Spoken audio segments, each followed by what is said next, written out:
So theoretically, when we manipulate Snell's law, we get this phenomenon known as total internal reflection, that if the incident angle is large enough, the refracted angle gets to 90 degrees and beyond, which means that the refracted ray can't actually physically escape the starting medium.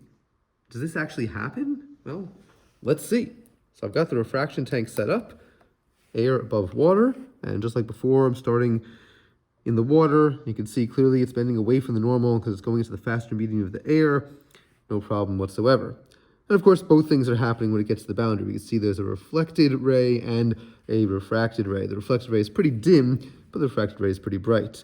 And as I increase the incident angle, well, yeah, the reflected ray increases as well, but so is the refracted ray, going more and more away from 90 degrees. Here it's going really far away from 90 degrees, and eventually, well, look at that. The refracted ray completely goes away. Here we have total internal reflection.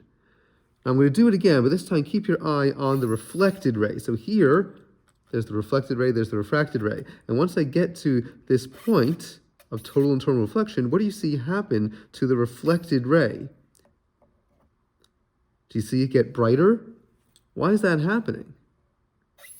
Here it is before total internal reflection. Here we have total internal reflection. Well, look what's happening. At this point, the light is split. Some of the light gets reflected back into the water. Some of it escapes into the air. But once we get beyond the critical angle, we have total internal reflection. All the light gets reflected back inside the water. None of it escapes into the air. So before the beam was split, now it's not. Now let's see if I can get it at the exact point where the incident angle becomes the critical angle. All right, so here, this angle from the normal, can we see how much that is inside the water? Look at that, it's just shy of 50 degrees, which is about what we calculated, the 48.8 degrees, the critical angle for light going from water and trying to escape out into air. So it really works. Let's see one more example of this.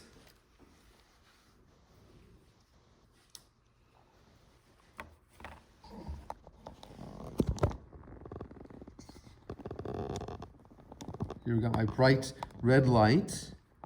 I'm going to use a triangular prism to show this idea of total internal reflection. So here I've got the light coming through over here, and it's going through to the other side.